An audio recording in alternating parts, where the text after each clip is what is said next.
Conférence en ligne de Nouveau Ciel, Nouvelle Terre, Shincheonji, témoignage sur la prophétie et l'accomplissement de l'Apocalypse, la nouvelle alliance de Dieu. L'Apocalypse de Jean est prêché dans le monde entier. Les premières et deuxièmes conférences bibliques de Nouveau Ciel, Nouvelle Terre, Shincheonji ont été données en ligne en août et septembre 2021. 30 372 personnes y ont participé dans 12 régions de Corée du Sud. Nous avons vu les réactions enthousiastes d'environ 1800 pasteurs ayant participé.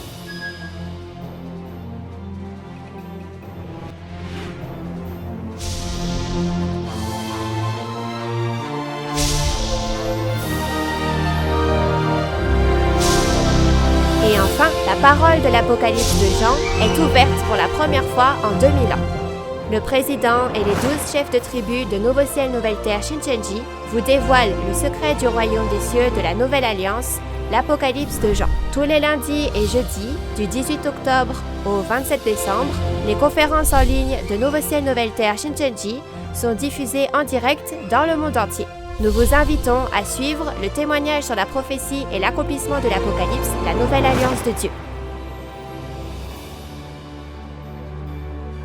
Bienvenue à la conférence en ligne de Nouveau Ciel, Nouvelle Terre, Shincheonji, témoignage sur la prophétie et l'accomplissement de l'Apocalypse, la Nouvelle Alliance de Dieu.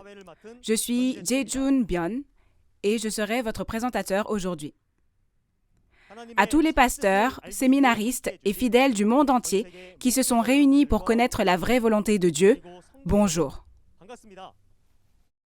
La conférence en ligne de Nouveau Ciel, Nouvelle Terre, Shincheonji sur l'Apocalypse, qui est actuellement diffusée dans le monde entier via YouTube en 24 langues, est la première au monde à témoigner de l'accomplissement de tous les chapitres de l'Apocalypse sur 2 mois, révélant ainsi les secrets de l'Apocalypse, le plus grand mystère de l'humanité.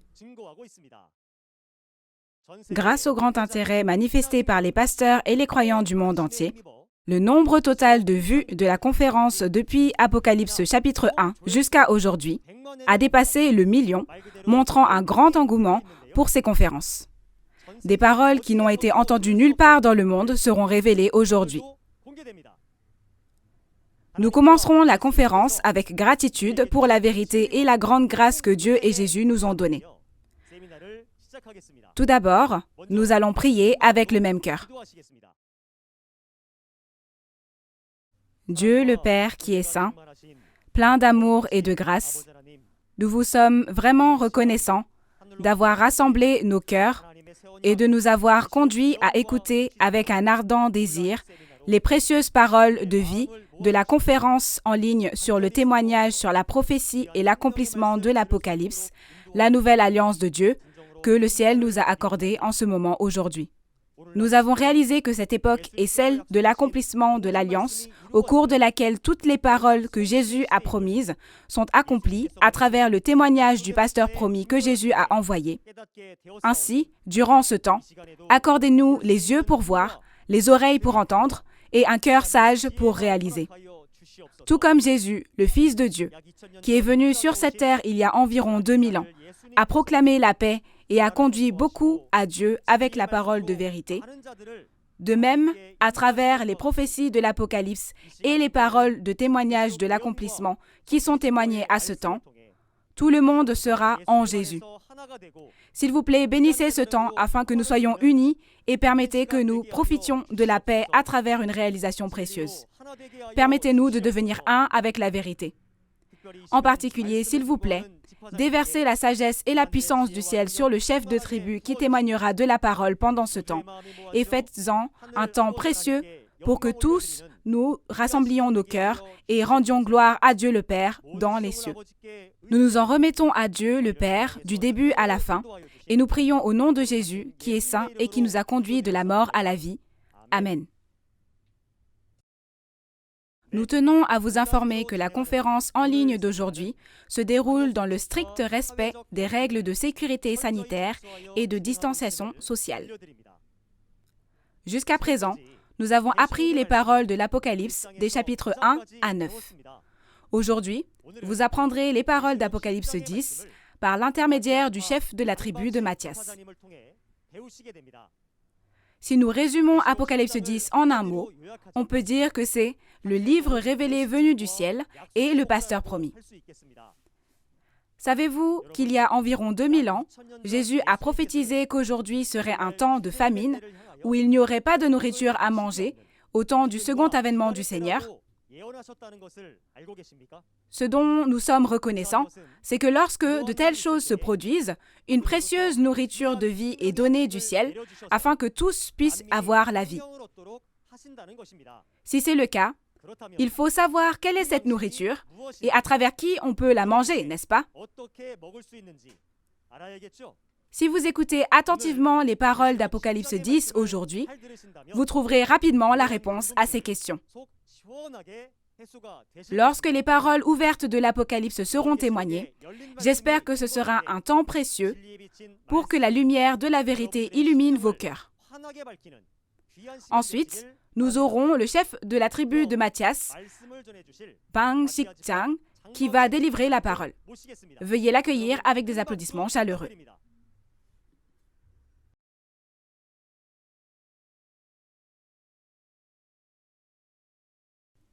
Bonjour, pasteurs, séminaristes et fidèles du monde entier. Je suis le chef de tribu Bang Sik-chang de Nouveau Ciel, Nouvelle Terre, Shincheonji, Église de Jésus, qui a été choisi au nom de Matthias, un disciple de Jésus. Aujourd'hui, je témoignerai des paroles d'Apocalypse 10.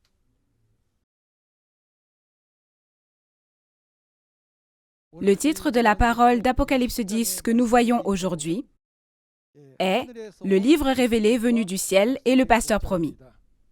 Encore une fois, le livre révélé venu du ciel et le pasteur promis.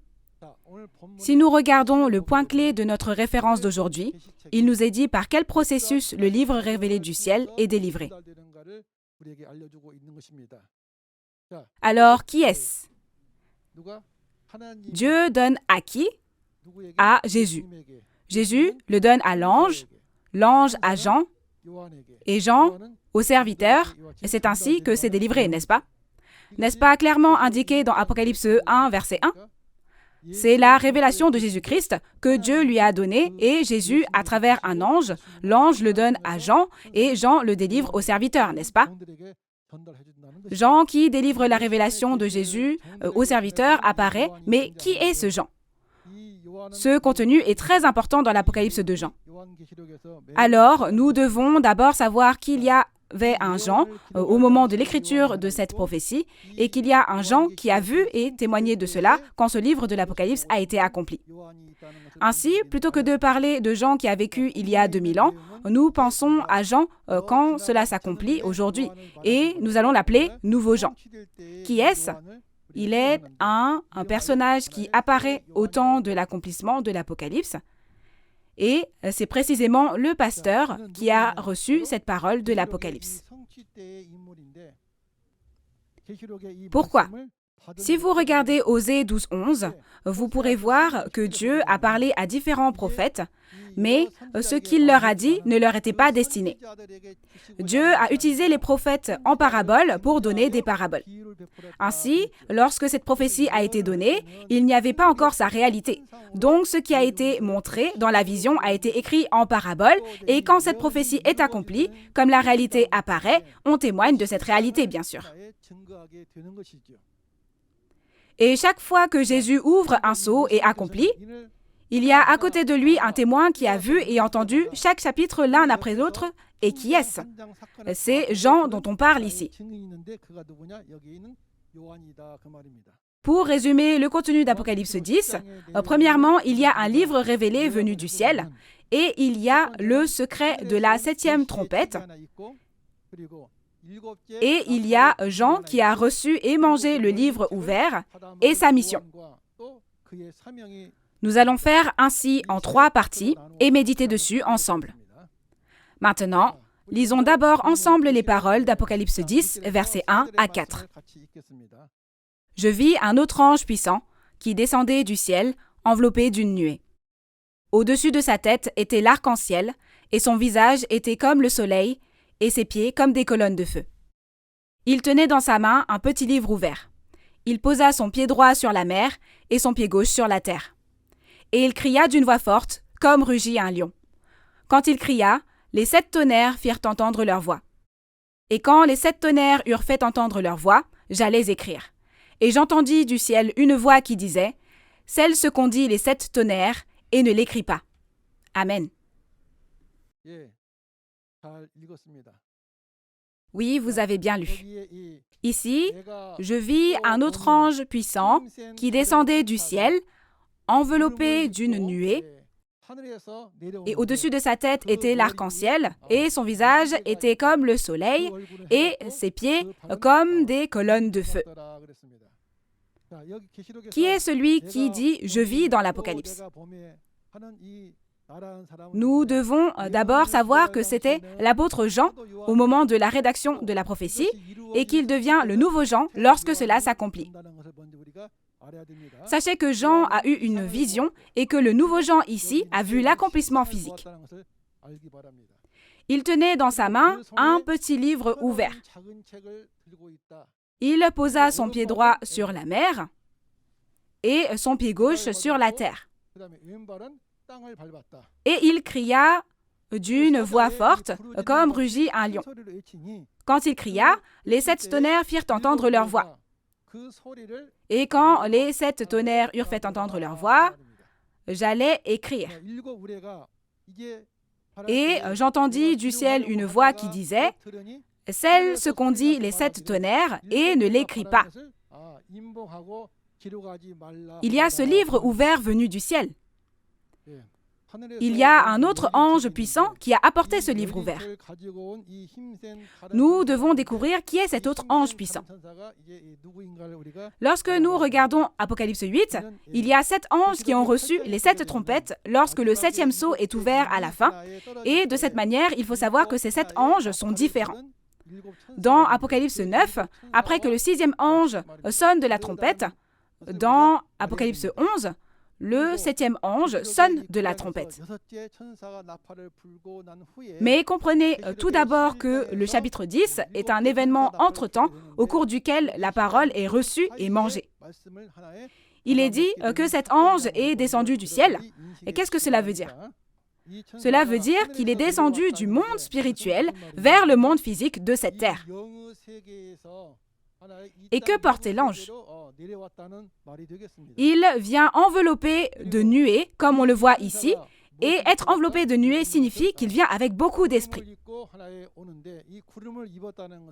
Dans Exode 19 et Ézéchiel 1, nous voyons que Dieu est apparu dans les nuées. Cela signifie donc qu'il est venu avec de nombreux esprits.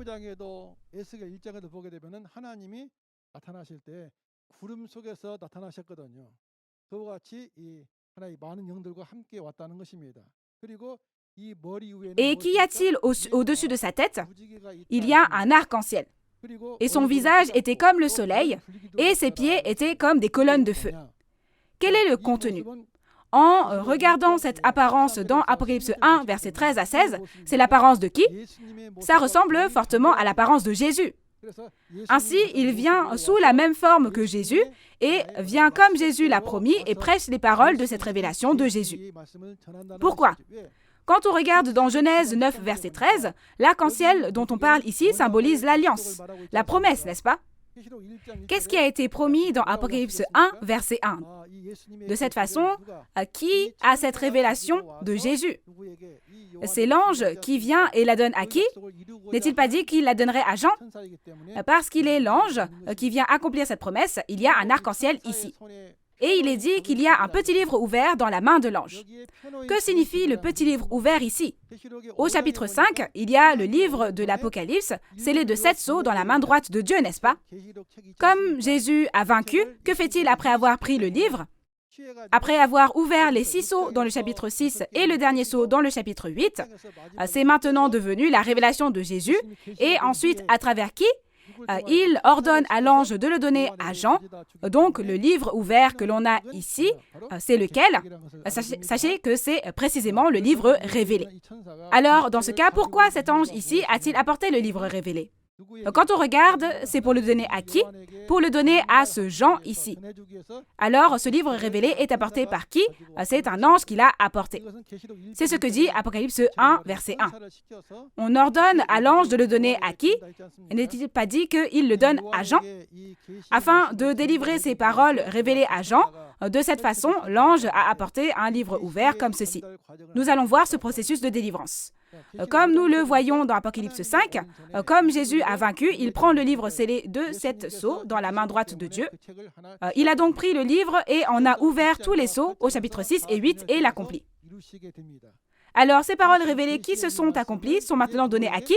Elles sont données à l'ange, n'est-ce pas? Et à qui cet ange va-t-il donner ces paroles à manger? Il les fait recevoir et manger à travers une seule personne, c'est Jean ici. Jean est la personne venue pour transmettre cela aux nombreux serviteurs. Dans ce cas-là, pour recevoir cette révélation, la reçoit-on de Dieu, ou alors de Jésus, ou alors de l'ange, ou sinon, la reçoit-on de Jean? Quelle est la bonne réponse? Comme promis dans la Bible, les serviteurs de Dieu doivent recevoir la révélation à travers Jean, qui a reçu et mangé ces paroles. La révélation de qui? La révélation de Jésus.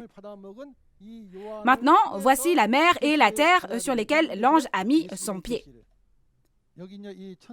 Nous devons découvrir ce que sont la mer et la terre sur lesquelles cet ange a mis ses pieds. La mer peut être considérée comme le monde. Si vous regardez Daniel 7, versets 3 et 17, il est dit que 4 bêtes montent de la mer. Mais quand vous écoutez l'explication, il est dit qu'elles montent du monde. C'est pourquoi la mer est le monde. Et dans Apocalypse chapitre 17, il y a une prostituée assise sur la mer, sur les grandes eaux. Quand on regarde au verset 3, il est dit qu'elle est assise sur la bête à 7 têtes et 10 cornes. Qui sont-ils? Ce sont les destructeurs et leur organisation. Et où est son pied gauche? Sur la terre. C'est quoi la terre? Les fidèles dans le tabernacle des 7 chandeliers d'or qui appartenaient au ciel et ensuite ont trahi sont considérés comme la terre ici, bien sûr. D'après Jérémie 17, 13, où est écrit le nom de ceux qui ont abandonné Dieu, comme il est dit que leurs noms sont écrits sur la terre, on parle du peuple élu qui a trahi. Et même dans Apocalypse 13, versets 7 et 8, il est dit que les gens du tabernacle du ciel ont été combattus et vaincus par la bête qui est entrée, et maintenant ils servent cette bête et ils adorent la bête. C'est ainsi que nous pouvons savoir que ce sont les traîtres, bien sûr. Et il y a cet ange qui a un pied sur la mer et un pied sur la terre, et il crie d'une voix forte. Quel est le contenu? De faire quoi maintenant avec les destructeurs et les traîtres ici, avec les paroles de la révélation ouverte? De les juger. Et il montre cela à qui? Il le montre à Jean. Si vous regardez dans Jean 5, 22, au premier avènement, Jésus a dit que le Père a laissé tout jugement au Fils. Mais il ne juge pas à cette époque.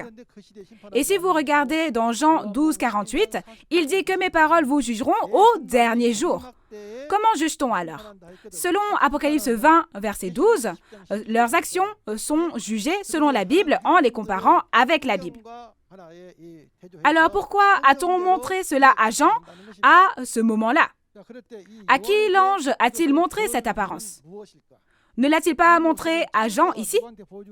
Pourquoi lui montre-t-il? Pour que Jean fasse quoi comme il a vu? Pour qu'il juge les destructeurs et les traîtres. Quand on regarde aussi au temps de Moïse, si nous regardons Hébreux 8, 5, il est clairement indiqué que lorsque Dieu a construit ce sanctuaire où il pourrait habiter, il l'a montré dans le ciel et l'a fait construire sur cette terre telle qu'elle. Et maintenant, j'aimerais que nous lisions Jean 5, 19. Jésus reprit donc la parole et leur dit, « En vérité, je vous le dis, le Fils ne peut rien faire de lui-même, et il ne fait que ce qu'il voit faire au Père. Et tout ce que le Père fait, le Fils aussi le fait pareillement. Amen. » Si vous regardez ici, quand il est venu, Jésus n'a-t-il pas aussi dit qu'il faisait l'œuvre de Dieu de la même manière sur cette terre, voyant ce que faisait le Père? Et maintenant ici, le jugement de la mer et de la terre, c'est-à-dire les destructeurs et les traîtres, est bien décrit dans le chapitre 16 de l'Apocalypse. Vous en apprendrez plus lorsque vous le verrez. Ici, quand les 7 tonnerres font entendre leur voix, on lui dit de ne pas écrire ces paroles, mais de les sceller. Alors, que sont ces 7 tonnerres? Les 7 esprits devant le trône de Dieu sont appelés 7 tonnerres. Dans Apocalypse 4, verset 5, il y a les 7 esprits des 7 lampes allumées devant le trône de Dieu. Apocalypse 5, verset 6 est le même contenu. Que disent les éclairs?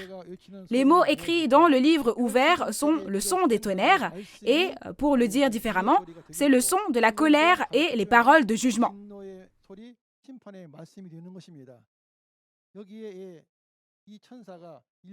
Cet ange ici juge avec les 7 esprits. Et il y a une raison de sceller ce que disent les tonnerres et de ne pas l'écrire. Puisqu'il reçoit et mange ce livre dans lequel ce qu'ils ont dit est écrit, il n'a pas besoin de l'écrire séparément. Ce contenu est bien décrit dans Apocalypse 10, verset 8 à 11. Et maintenant, dans le chapitre 10, verset 5, « Et l'ange que je voyais debout sur la mer et sur la terre leva sa main droite vers le ciel. Et jura par celui qui vit au siècle des siècles, qui a créé le ciel et les choses qui y sont, la terre et les choses qui y sont, et la mer et les choses qui y sont, qu'il n'y aura plus de temps et que cela s'accomplira rapidement. » N'est-ce pas? Alors il se tient ici sur la mer et sur la terre, et il jure que ça ne tardera pas. Alors, nous devons d'abord réfléchir à nouveau à ce que signifie le fait de marcher sur la terre et sur la mer. Comme nous l'avons appris, les destructeurs et les traîtres et les destructeurs sont quoi? Sont jugés. Alors, avec ces paroles, ils sont quoi? Ils sont jugés. Alors, qu'est-ce que cela signifie qu'il n'y aura plus de temps et que ça ne tardera pas? Que non seulement le jugement, mais aussi le secret de cette 7e trompette sera bientôt accompli. Au chapitre 1, c'est écrit que ce sont des choses qui arriveront bientôt ou que ce sont des choses qui se feraient lentement. C'est écrit que cela viendra bientôt, n'est-ce pas? C'est pourquoi le mystère du jugement et la 7e trompette s'accomplissent rapidement. Cela a été écrit, puis cette prophétie a été prêchée pendant 2000 ans. Cependant, quand elle se réalisera, elle s'accomplira rapidement. Par exemple, au temps de l'Ancien Testament, plusieurs prophètes ont parlé pendant des centaines d'années. Mais au premier avènement, quand cela s'accomplit, Jésus vient et accomplit tout en 3 ans, n'est-ce pas? La prophétie prend beaucoup de temps, mais il y a besoin de beaucoup de personnes. Mais quand elle s'accomplit, cela se fait en peu de temps. Alors, quelles sont les choses qui doivent arriver bientôt? Tous les chapitres de l'Apocalypse s'accomplissent. Quoi donc? N'avons-nous pas appris dans Apocalypse 1, verset 1, que les événements de tous les chapitres de l'Apocalypse sont les choses qui doivent arriver bientôt au temps de l'accomplissement? Si nous avons appris, nous devrions maintenant croire, n'est-ce pas? Et maintenant, voici quelque chose d'important. Oui, c'est Apocalypse 10, verset 7, bien sûr. Que se passera-t-il lorsque la trompette sonne le jour où le 7e ange sonne de la trompette? Le mystère de Dieu s'accomplit, tout comme l'évangile prêché à ses serviteurs, les prophètes. Le secret de qui? C'est le secret de Dieu, bien sûr. Alors, les hommes connaissent-ils le secret de Dieu? Si quelqu'un le sait, alors ce n'est pas le secret de Dieu, n'est-ce pas? C'est le mystère de la 7e trompette, donc j'espère que vous graverez tous le chapitre 10, verset 7 dans votre cœur. Alors, que se passe-t-il? Si on regarde le chapitre 11, verset 15, on dit que le royaume du monde est devenu le royaume de Dieu. Et alors, qu'en est-il de nous? En ce qui concerne le royaume des cieux, le royaume de Dieu, nous pensions que nous n'irions qu'en mourant. Mais le royaume de ce monde est maintenant devenu le royaume de Dieu. C'est ce qui est écrit dans le chapitre 11, verset 15. Quel royaume viendra quand le 7e ange sonnera de la trompette? Ce royaume du monde deviendra le royaume de qui? Le royaume de Dieu. Ça deviendra le royaume des cieux. Et que fera le Seigneur pour toujours et à jamais? Cela signifie qu'il régnera. Alors, si nous voulons comprendre ce contenu, regardons Genèse 6 au verset 3. Donc Dieu, au temps d'Adam, a créé les cieux et la terre et a cru en Adam qu'il avait créé et lui a donné toutes choses en héritage pour qu'il règne sur elles. Mais Adam, un homme, a quitté Dieu et suivi qui? N'a-t-il pas suivi le serpent? Dieu n'avait donc pas d'autre choix que de quitter ce monde. Et comme il est dit qu'il est parti et que la mort a régné de la même façon, comme dans Romains 5, qui règne sur la mort? C'est le diable, bien sûr. Ce Satan, le diable, a gouverné ce monde, mais quand le 7e ange sonnera de la trompette au moment de la 7e trompette, le Seigneur régnera au siècle des siècles. Combien est-ce une bonne chose, n'est-ce pas? N'est-ce pas un secret dont ce monde a vraiment besoin? Le jardin d'Éden n'était-il pas le royaume où Dieu était avec nous? Tout a été volé par le diable, mais le royaume de Dieu sera restauré et établi, c'est donc un secret important. Les pasteurs et les fidèles ici, vous ne le saviez pas, n'est-ce pas? Parce que nous ne le savions pas, c'est le secret de Dieu, bien sûr. Devrions-nous être offensés par cela? Nous devons être reconnaissants envers Dieu et Jésus qui nous ont fait connaître cela et envers la personne qui en a témoigné, n'est-ce pas? Et encore une chose, c'est ce que l'apôtre Paul a dit. Donc c'est 1 Corinthiens 15, versets 51 à 54. Il est dit que c'est la 7e trompette, mais c'est la 7e trompette sur 7, donc c'est quelle trompette? C'est la dernière trompette. Que se passe-t-il en ce temps-là? Les morts reviennent à la vie incorruptible. Pourquoi? Ceux qui sont morts martyrs en prêchant la parole de Dieu ont maintenant leur chair qui est corrompue et le sang aussi et tout a disparu. Mais maintenant, il est dit qu'ils vivront à nouveau en esprit et dans un corps spirituel. Et voici ce secret. Nous aussi, nous serons changés. Nous devrions mourir, nous devrions périr, mais quand la 7e trompette sonnera, le royaume de ce monde deviendra le royaume de Dieu, et parce que Dieu règne, que se passe-t-il? Le mortel et le corruptible sont immortels et revêtent l'incorruptibilité. C'est extraordinaire, n'est-ce pas? Qui l'aurait su? Parce que nous ne le savions pas, c'est le secret de Dieu. Alors nous sommes reconnaissants, n'est-ce pas? Ainsi, afin de faire connaître cela, Dieu et Jésus l'ont prophétisé pendant si longtemps et l'ont accompli. C'est pourquoi il est dit, moi, Jésus, j'ai envoyé mon messager pour les églises pour vous dire ces choses. Qu'est-ce que ce contenu? Quand cette dernière trompette sonnera, la mort sera engloutie dans la victoire. Et dans 2 Corinthiens 5, verset 4, il nous est dit que par qui cette mort est-elle engloutie? Par la vie. Cela signifie que la parole selon laquelle la mort est engloutie par la vie est accomplie. Jusqu'à maintenant, la vie était engloutie par qui? Par la mort. Il y avait la mort. Mais qui détient le pouvoir de la mort? C'est le diable. C'est dit dans Hébreux 2, versets 14 et 15. Mais maintenant, puisque la mort a été engloutie par la vie, ne vivrons-nous pas éternellement à ce moment-là? C'est un secret parce que nous ne le savions pas, n'est-ce pas? Le secret de qui? C'est le secret de Dieu. Après avoir réalisé ces paroles, mon cœur a tellement tremblé et j'étais tellement excitée que je ne pouvais pas contenir tous ces sentiments. Vous avez bien fait de venir. S'il vous plaît, écoutez attentivement. Toute l'humanité, au final, Dieu souhaite qu'elle obtienne cette résurrection et cette vie éternelle. N'est-ce pas la volonté de Dieu? Jésus a dit « Je suis la résurrection et la vie ». La vie dont Dieu parle est la vie éternelle. Jésus n'a-t-il pas dit « Je suis le chemin, la vérité et la vie » Jésus n'est-il donc pas la vie éternelle? Toute l'humanité doit faire quoi avec le son de cette 7e trompette pour obtenir la résurrection et la vie éternelle? Il faut l'écouter à tout prix, n'est-ce pas? Mais qu'en est-il du son de cette 7e trompette? N'est-ce pas un secret? Personne ne le sait. Pourquoi? Y a-t-il quelqu'un dans le ciel, sur la terre ou sous la terre qui peut ouvrir et regarder ce livre ou pas? Il n'y a personne, bien sûr. Alors, pour entendre le son de la 7e trompette, nous devrions rencontrer le pasteur promis qui est la 7e trompette, n'est-ce pas? Plutôt que de demander à 100 ou 1000 personnes que nous ne connaissons pas, mettons de côté notre fierté maintenant, d'accord? Pourquoi? La fierté de Dieu et de Jésus ne sont-elles pas plus importantes? Aussi, nos pasteurs qui se réunissent ici doivent avoir le même état d'esprit. Il en va de même pour les fidèles. Je crois que c'est pour ça que vous êtes venus à cette conférence. J'espère que vous écouterez attentivement les prophéties de l'Apocalypse et l'accomplissement à travers cette conférence. Il faut ainsi recevoir la bénédiction de la résurrection et de la vie éternelle, n'est-ce pas? C'est exact. Pourquoi? Depuis combien d'années Dieu est-il parti? Il revient après 6000 ans. Jésus est également parti il y a 2000 ans et il revient, n'est-ce pas? Tout comme Jésus est venu au premier avènement et a dit « Je suis la résurrection et la vie ». Même aujourd'hui, je crois que ceux qui entendent ce son seront bénis lorsque cette résurrection et la vie éternelle auront lieu. Ensuite, au chapitre 10, nous verrons maintenant le verset 8. « Et la voix que j'avais entendue du ciel me parla de nouveau et dit « Va, prends le petit livre ouvert dans la main de l'ange qui se tient debout sur la mer et sur la terre. » N'a-t-on pas entendu une voix venue du ciel au verset 4 également? Alors, quand Jean a entendu ces paroles, il est allé vers l'ange et lui a demandé le petit livre. L'ange lui a dit, « Prends-le et avale-le.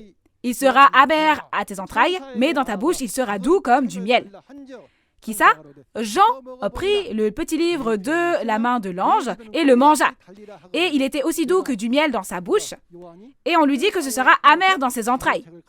Si c'était le goût physique, ça deviendrait sucré et amer dans sa bouche. Mais en regardant ici, c'est doux comme le miel dans sa bouche et amer dans ses entrailles. Alors j'aimerais que vous écoutiez le secret à ce sujet aussi. Alors, c'est le pasteur promis qui a pris le livre ouvert et l'a mangé. Quel est le titre? Il y a le livre révélé venu du ciel et la personne qui a reçu et mangé le livre révélé, qui a reçu la promesse et l'a mangé. Donc, il est le pasteur promis, n'est-ce pas?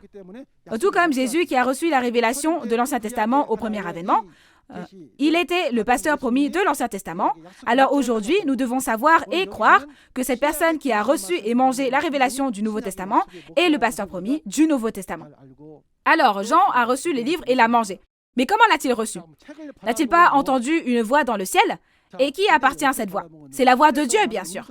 Vous vous souvenez de l'illustration de tout à l'heure, n'est-ce pas? Alors il y a Dieu, puis ensuite Jésus, et maintenant ici il y a un ange, n'est-ce pas? Ça c'est quoi? C'est le monde spirituel. C'est le ciel où Dieu se trouve. C'est la voix de qui? La voix de Dieu. Pourquoi? Dieu n'a-t-il pas écrit ces paroles? Donc, il a dû entendre la voix de Dieu. Ensuite, il va faire quoi avec le livre ouvert? Vous devez savoir que c'est le livre révélé que Jésus a ouvert en ouvrant les seaux. Il a pris et mangé le petit livre, bien sûr. Pourquoi est-ce un petit livre? C'est parce que l'Apocalypse est seulement un des 66 livres. De cette façon, nous mangeons de la nourriture par la bouche, mais quand on dit, comme on dit en coréen, « Écoute et mange ce que je te dis, s'il te plaît », nous écoutons et mangeons les choses spirituelles avec nos oreilles, n'est-ce pas? Alors, puisqu'il est entré dans les entrailles de Jean, qu'est-ce que cela signifie de recevoir et manger ce petit livre? Il a réalisé toutes ces paroles et les a gravées dans son cœur. N'est-ce pas qu'il les a comprises et qu'il les a digérées? Alors, de telles choses doivent-elles avoir lieu ou pas? Elles doivent avoir lieu, bien sûr. Alors, j'aimerais demander à nos estimés pasteurs et aux fidèles qui veulent aller au royaume des cieux. Quand et qui a reçu et mangé cette parole aujourd'hui et où? Pouvons-nous savoir ces choses sous prétexte que nous étudions ces choses? Non. Pourquoi? C'est seulement possible de savoir quand cela s'est réalisé, n'est-ce pas? Parlons un instant de cet accomplissement physique. Au début des années 1980, à Indogon, dans la ville d'Anyang, province de Gyeonggi, en République de Corée. Il y a un mont de prière là-bas. Sur ce mont de prière, il a reçu ce livre d'un ange et l'a mangé. Qui? Nouveau Jean. Chers auditeurs, vous aussi, vous pouvez l'écouter et venir visiter cet endroit aussi si vous en avez l'occasion, car nous ne parlons pas de choses qui n'existent pas. Maintenant, quand il est entré dans sa bouche, c'était aussi doux que du miel. Pourquoi? Personne ne connaissait les secrets de Dieu, mais maintenant il les connaît. Donc il a dû être très heureux, n'est-ce pas? Ce doit donc être la joie de réaliser la parole secrète du royaume des cieux, et c'est ce que ça signifie. Si vous regardez le livre d'Ézéchiel dans l'Ancien Testament, personne ne le connaissait parce que l'Ancien Testament était scellé. Mais quand il prend le livre ouvert et le mange, Ézéchiel dit que ça a quel goût? Il dit que c'était comme du miel. C'est la même chose. Mais maintenant, quoi? On dit que c'est amer dans ses entrailles, n'est-ce pas? C'est comme quand on dit en coréen, ça me donne mal au ventre, quand quelque chose est difficile. Pourquoi? Après avoir réalisé, quand il y pense, il y a tant d'épreuves à traverser que cela le tourmente, bien sûr. Pourquoi cela? Il y a 80 églises branches appartenant aux 7 messagers qui ont travaillé dans la main de Jésus. Essayez d'aller leur dire, vu que vous avez fait ça et ça, vous êtes les traîtres. Est-ce qu'ils vont juste rester de marbre? À l'époque, il y avait 80 églises branches et 7000 fidèles. Ensuite, ces destructeurs de la mer ici sont des pasteurs célèbres en Corée, que l'on reconnaissait simplement en prononçant leur nom de famille. Tout le monde religieux les respecte, mais si vous leur dites qu'ils sont les destructeurs et les pasteurs du diable parce qu'ils ont fait telle et telle chose, vous laisseront-ils tranquilles? Donc, on dit que lorsque c'est entré dans ses entrailles, c'est devenu amer, n'est-ce pas? À quel point ça a dû être difficile? Donc nous aussi comprenons un peu son cœur et nous aussi, j'aimerais que nous puissions y participer tous ensemble, même si nous arrivons tard. Tout comme le nouveau Jean d'aujourd'hui a reçu et mangé le livre ouvert, révélé et l'a prêché, Dieu a aussi prophétisé et envoyé tel quel un pasteur promis, comme vous le savez bien, dans l'Ancien Testament. C'est comme ça qu'on a pu savoir. Maintenant, si vous regardez Ésaïe 29, 9 à 14 de l'Ancien Testament, il est dit que toutes les prophéties de l'Ancien Testament sont scellées, de sorte que les savants comme les ignorants, personne ne peut les lire. De leur bouche, ils crient « Seigneur, Seigneur », mais leur cœur est loin de Dieu, et résultat, par les commandements de qui? Ils enseignent tous seulement avec les commandements des hommes. Cependant, Dieu a prophétisé qu'il ferait des prodiges et des miracles. Mais où est la réponse? Dans le livre d'Habakkuk, si nous regardons le chapitre 2, versets 2 et 3, il est dit que toutes les prophéties de l'Ancien Testament ont forcément un temps déterminé, un temps pour s'accomplir. Cependant, dans Ézéchiel 1, 2 et 3, lorsque le peuple élu de Dieu était retenu captif, Dieu est venu sur une nuée et a choisi une personne, Ézéchiel.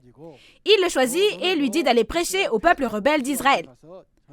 En disant cela, il ouvre le livre, et donc ce livre en rouleau était l'Ancien Testament qui était ouvert, n'est-ce pas? Mais ce sont des lamentations, des cris et des fléaux, des paroles de jugement, n'est-ce pas? Il lui dit « Va, prends, mange et prêche ceci au nom de Dieu. » Même s'ils sont un peuple rebelle, va leur dire qu'ils écoutent ou non. Ces paroles sont la réponse, vous voyez. Mais quand cela a-t-il été accompli? Pas à l'époque d'Ézéchiel, mais combien d'années après? 600 ans après. Dieu qui a parlé à Ézéchiel a parlé à qui? Il est venu à Jésus. Il est venu à Jésus, et ce sont les paroles de Matthieu 15, verset 24. Je n'ai pas été envoyé ailleurs, mais vers le peuple rebelle d'Israël, le peuple de Dieu qui s'est égaré loin de Dieu. C'est pourquoi qui? Jésus a reçu la parole comme Ézéchiel et l'a prêchée. C'est ce que ça signifie. Pourquoi est-ce important? Si vous regardez Matthieu 11, verset 27, il est dit que vous ne pouvez connaître Dieu que lorsque vous recevez la révélation selon le Fils et le souhait du Fils. Selon Jean 17, verset 3, la vie éternelle, c'est de connaître le vrai Dieu et celui qui l'a envoyé. Mais les gens disent, aimez-vous la vie éternelle? Je déteste ça. Cette vie éternelle, c'est ce que Dieu a promis et ce que Jésus a promis. Cependant, les gens de cette époque ont rejeté ces choses sous prétexte que c'était différent de leur contenu et ont tué Jésus. Alors Jésus a versé son sang et a fait une nouvelle alliance. Nous verrons donc le pasteur promis du Nouveau Testament. Dans Apocalypse chapitre 5, il y a un livre dans la main de Dieu, scellé de 7 sceaux, et personne dans le ciel, ni sur la terre, ni sous la terre ne le connaissait. En regardant Apocalypse 10, qu'a-t-il fait dans Apocalypse 6 et 8? Il a ouvert le livre en ouvrant les sceaux et il choisit un pasteur et lui donne la parole. Alors, cette parole s'applique-t-elle également à ce Jean il y a 2000 ans? Non, bien sûr. Puisque c'est une prophétie, ne nous est-il pas dit de croire quand elle s'accomplira? Combien d'années se sont écoulées depuis cela? Environ 2000 ans se sont écoulés, environ 2000 ans. Maintenant, ces choses s'accomplissent et c'est le pasteur promis du Nouveau Testament, le nouveau Jean, qui apparaît, bien sûr. Maintenant, Jésus dit dans Apocalypse 22, verset 16, « Moi, Jésus, j'ai envoyé mon messager dans les églises pour qu'il vous témoigne de ces choses. » Dieu et Jésus témoignent-ils directement? Non, n'est-ce pas? C'est Apocalypse 22, verset 16. « Moi, Jésus, j'ai envoyé mon ange pour vous attester ces choses dans les églises. » Pourquoi? Parce que les églises ne savent pas. De qui est cette révélation? C'est la révélation de Jésus.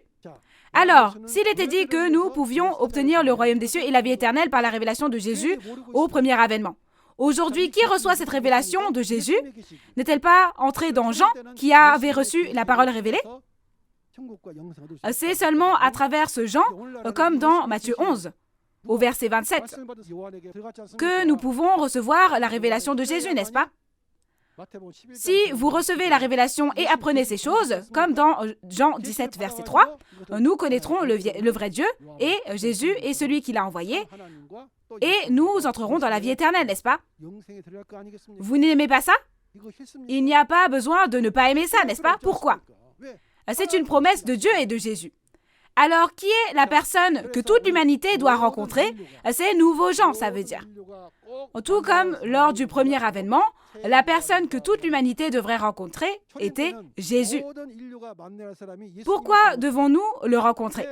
Comme vous le savez, ce nouveau Jean a reçu et mangé le livre ouvert révélé. Maintenant, où sont les paroles révélées de Jésus? Elles sont entrées dans le ventre de ce Jean, n'est-ce pas? Et Jésus a pris ce qui était dans la main de Dieu, a ouvert les seaux et a envoyé un ange. Et où? Elles sont entrées dans le ventre de Jean, n'est-ce pas? Donc, qui peut dire quoi que ce soit? Alors, évidemment, pour rencontrer cette révélation, nous avons besoin du nouveau Jean qui a reçu et mangé ces paroles. Donc, les paroles de cette révélation sont dans ce ventre et on dit que la personne est un récipient. Dans ce cas, quelle est la parole qui sortira de la bouche de cette personne? C'est la parole révélée, n'est-ce pas? Pourquoi? S'il y a des kakis dans ce bol, des kakis en sortiront. Tout comme s'il y a une poire dans ce bol, une poire en sortira. Donc, comme il a reçu et mangé la parole révélée, s'il ouvre la bouche, la parole révélée en sortira, bien sûr. Et dans Apocalypse 22, verset 16, il est le porte-parole de Jésus. Jésus ne l'a pas délivré directement, mais il a choisi un messager pour le délivrer, n'est-ce pas? Tout comme Dieu est venu à Jésus au premier avènement et a prêché la parole de Dieu à travers la bouche de Jésus. Et dans Matthieu 25, il y a des vierges sages et des vierges folles. Ceux qui ont préparé des lampes et de l'huile comme les vierges sages accueillent Jésus, n'est-ce pas? À ce propos, vous apprendrez comment préparer l'huile et la lampe dans la prochaine leçon sur l'Apocalypse chapitre 11. Mais on a dit d'allumer une lampe comme celle-ci avec de l'huile d'olive. Et selon Apocalypse 11, versets 3 et 4, ce nouveau Jean qui a reçu ces paroles est ici le témoin de Jésus. Et ce témoin est comparé à un olivier. L'huile physique, l'huile d'olive sortira de l'olivier physique. Mais parce que cet olivier est un homme, c'est la personne qui reçoit et mange la parole pour en témoigner. Donc le témoignage de cette personne est l'huile d'olive. Si vous voulez devenir une vierge sage et recevoir Jésus, vous devez le rencontrer, n'est-ce pas? Et dans Apocalypse chapitre 6, aujourd'hui, l'Israël spirituel prend fin. À ce moment-là, quand on regarde au chapitre 7, un ange vient avec le sceau du Dieu vivant et scelle 12 tribus pour construire à nouveau le royaume de Dieu, n'est-ce pas? S'il est dit que cette parole même est le sceau de Dieu mentionné ici, devrais-je rencontrer cette personne? Ne devrais-je pas la rencontrer? Nous devrions la rencontrer, bien sûr. Et comme nous l'avons appris dans Apocalypse chapitre 2 et 3, il est dit que le vainqueur reçoit 12 bénédictions. Que sont ces 12 bénédictions? Comme vous le savez tous, la manne cachée qui fait vivre pour toujours si on en mange. La connaissez-vous? Et le caillou blanc qui peut juger les nations et la verge de fer qui peut régner sur les nations. Et Dieu qui est parti, Jésus et le royaume des cieux viennent aussi au vainqueur. Et en plus, on s'assoit avec Dieu et Jésus sur leur trône, n'est-ce pas? Mais qui est-ce? Il est le vainqueur que nous voyons dans Apocalypse 12. Avec quoi vainc-il? Par la parole révélée, il combat et vainc, donc nous avons besoin de la personne qui a reçu et mangé la parole révélée, non? Le vainqueur devient aussi le Fils de Dieu dans Apocalypse 21, verset 7. Au premier avènement, Jésus était le Fils de Dieu. Mais encore aujourd'hui, il est promis que celui qui vaincra deviendra le Fils de Dieu. Vous ne devez pas ne pas croire en cela.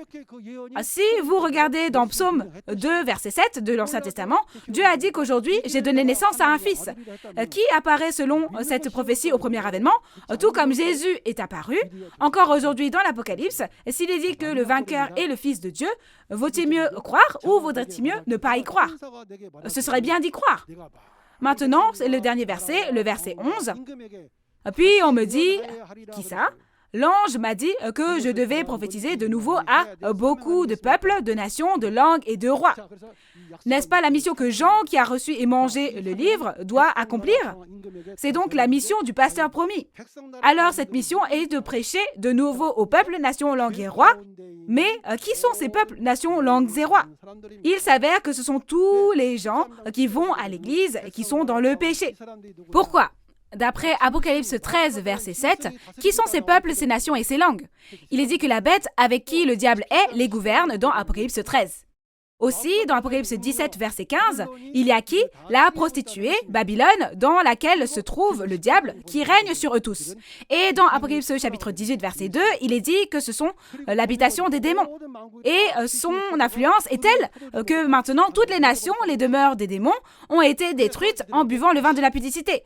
Donc, c'est pour ça qu'il faut leur enseigner à nouveau. Prophétise à nouveau. Pourquoi? Parce qu'ils n'ont été enseignés que par les enseignements des hommes. Pourquoi? Parce que toutes les prophéties sont scellées. Parce qu'ils ne connaissent pas la prophétie et sa réalité, les gens étudient et disent « Ah, ça veut dire ça ». Ici, dans Apocalypse 13, le 666 est un code barre, c'est une puce électronique, etc. Or, comme ils ont appris avec les commandements des hommes, il faut leur enseigner à nouveau avec les commandements de Dieu, n'est-ce pas? Au premier avènement, ils ignoraient la Bible et ont donc rejeté le pasteur promis dans l'Ancien Testament. Et c'est pourquoi Jésus a été accusé d'hérésie et qu'on a rejeté la faute sur lui et qu'il a été tué. Mais ceux qui ont tué Jésus à cette époque-là, n'étaient-ils pas les croyants des Juifs? C'était des prêtres. Ce n'est pas important que les gens acceptent ce fait ou ne l'acceptent pas. Ce que vous devez savoir, c'est que tout s'accomplit selon la Bible. C'est ainsi. Voici la conclusion. Alors, quel est le but du chapitre 10 de l'Apocalypse? Son but. C'est important. C'est le contenu selon lequel Jésus, en qui nous croyons, nous dit qui est le pasteur promis du Nouveau Testament. Qui est-ce? C'est le nouveau Jean, le porte-parole de Jésus qui a reçu le livre révélé ouvert venu du ciel et l'a mangé. N'était-ce pas le cas pour Jésus au premier avènement? Dans Jean 14, versets 9 et 10, lorsque Philippe a demandé à voir le Père, n'a-t-il pas dit « Le Père est en moi » Ainsi, tout comme Jésus était le porte-parole de Dieu, parce que les paroles de Jésus étaient les paroles de Dieu, aujourd'hui, le nouveau Jean ici est le porte-parole de Jésus qui reçoit et prêche les paroles de Jésus. Et il est dit que toutes les bénédictions seront données à celui qui vaincra. Dans Deutéronome 28, il donnera tout à celui qui vaincra, et celui qui perdra, perdra tout. C'est lui qui a vaincu et combattu et vaincu le groupe du dragon et est devenu un avec Jésus et a fondé le nouveau royaume de Dieu, les 12 tribus, le nouveau royaume de Dieu. Il est dit que Dieu et le royaume des cieux viendront à cet endroit. À qui ça? Parce qu'ils ont fait une promesse, Dieu et Jésus ont fait la promesse. Alors nous, cette personne qui a reçu et mangé le livre ouvert, est le porte-parole de Jésus et témoigne de ce qu'il a vu et entendu et a combattu et vaincu le groupe du diable et est devenu un avec Jésus et a fondé le nouveau royaume de Dieu, les 12 tribus. Alors, ne devrions-nous pas la rencontrer à tout prix, cette personne? C'est la promesse dans Apocalypse 2 et 3, et c'est celui qui a vaincu dans Apocalypse 12, verset 11, et c'est le royaume des cieux qui est nouvellement créé aujourd'hui dans le chapitre 7. Alors, lorsque l'Apocalypse s'accomplit, nouveau Jean, le pasteur promis, est la seule personne qui a vu, entendu et prêché toutes les prophéties et l'accomplissement physique de tous les chapitres de l'Apocalypse. Qui est-ce? C'est la seule personne. La seule personne. Pourquoi? Dans Amos 3, verset 7, il est écrit que Dieu révèle d'abord le mystère à ses serviteurs, les prophètes, puis agit. Selon Apocalypse 1, verset 2, qu'est-ce que Jean a fait avec la parole de Dieu et tout ce qu'il a vu? Il en a témoigné. Ce qu'il a vu et entendu, dans Apocalypse 22, verset 16, il va dans les églises et en témoigne au nom de Jésus. Jésus n'a-t-il pas été envoyé dans les églises au premier avènement également? Mais ils ne l'ont pas reçu. Aujourd'hui aussi, s'il envoie un messager comme celui-ci aux églises, le recevront-ils? Maintenant, il faut le recevoir, n'est-ce pas? Oui, c'est pourquoi cette fois, tous les pasteurs et tous les croyants partout dans le monde sont appelés pour qu'on témoigne la parole. Ainsi, n'oubliez pas que ce n'est que par le pasteur promis du Nouveau Testament que nous pouvons recevoir la révélation du Nouveau Testament, et en recevant la révélation, nous pouvons connaître le vrai Dieu et Jésus et obtenir ainsi le royaume des cieux et la vie éternelle. La vie éternelle est notre but, mais c'est aussi le but de Dieu. La vie éternelle est de connaître le vrai Dieu et celui qui l'a envoyé. Mais maintenant, pouvons-nous savoir? Il est dit dans Matthieu 11, 27 que seuls ceux qui ont reçu la révélation de Jésus peuvent connaître la révélation. Mais qui a reçu la révélation de Jésus? C'est le nouveau Jean, bien sûr. Alors, qui a donné cette révélation à qui? Dans Apocalypse 1, verset 1, quelqu'un est envoyé à Jean. À qui?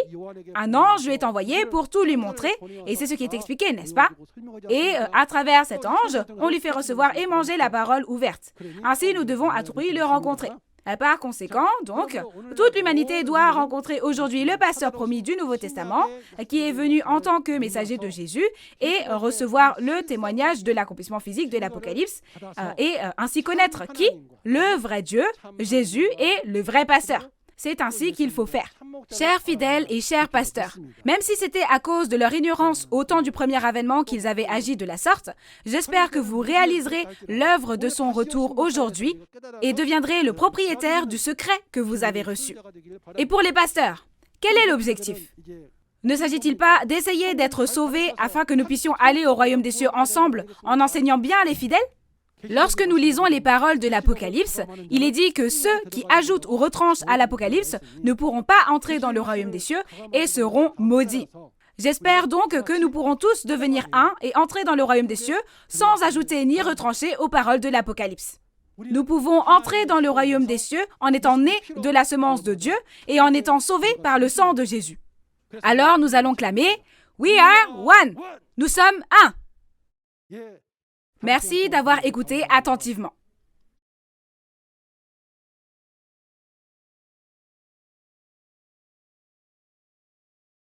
Nous allons prier Dieu le Père tous ensemble.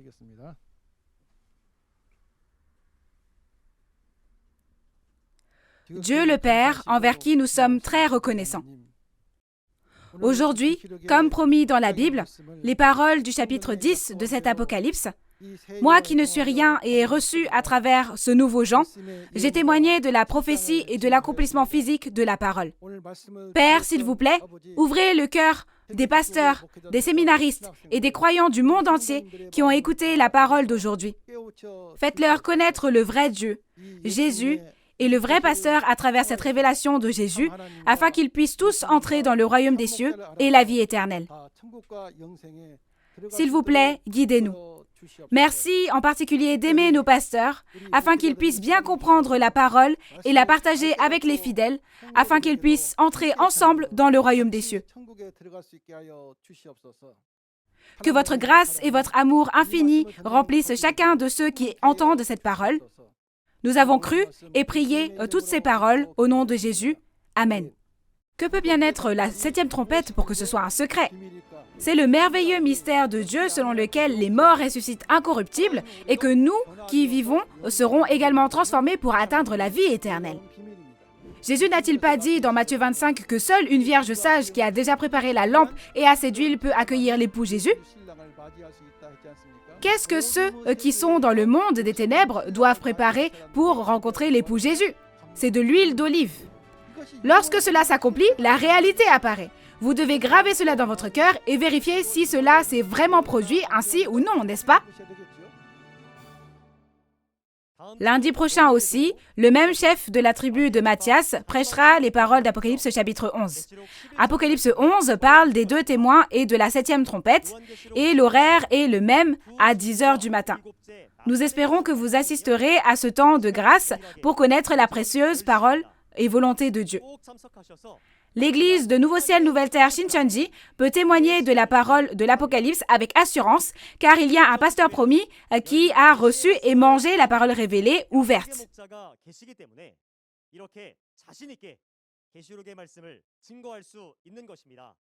En plus des paroles de l'Apocalypse que vous avez entendues aujourd'hui, si vous avez d'autres questions ou demandes de renseignements sur l'Église Nouveau Ciel, Nouvelle Terre Shincheonji et sa doctrine, veuillez nous contacter au numéro représentatif de chaque tribu affiché à l'écran. Nous vous guiderons en détail et avec gentillesse. Au temps où la parole de la prophétie et de l'accomplissement de l'Apocalypse, qui était un secret, est témoignée sans ajouter ni retrancher, des pasteurs du monde entier qui ont vu et entendu la conférence envoient un message vidéo, comme quoi ils veulent devenir membres de Nouveau Ciel, Nouvelle Terre Shincheonji, en signant un protocole d'entente. Merci aux pasteurs du monde entier pour leur soutien chaleureux. Maintenant, nous allons terminer en faisant la prière que le Seigneur nous a enseignée. Nous allons faire le Notre Père ensemble. Notre Père, qui es aux cieux, que ton nom soit sanctifié, que ton règne vienne, que ta volonté soit faite sur la terre comme au ciel. Donne-nous aujourd'hui notre pain de ce jour. Pardonne-nous nos offenses, comme nous pardonnons aussi à ceux qui nous ont offensés. Et ne nous laisse pas entrer en tentation, mais délivre-nous du mal, car c'est à toi qu'appartiennent le règne, la puissance et la gloire pour les siècles des siècles. Amen. Ceci conclut la conférence en ligne de Nouveau Ciel, Nouvelle Terre, Shincheonji, témoignage sur la prophétie et l'accomplissement de l'Apocalypse, la nouvelle alliance de Dieu. Merci à tous ceux qui ont participé.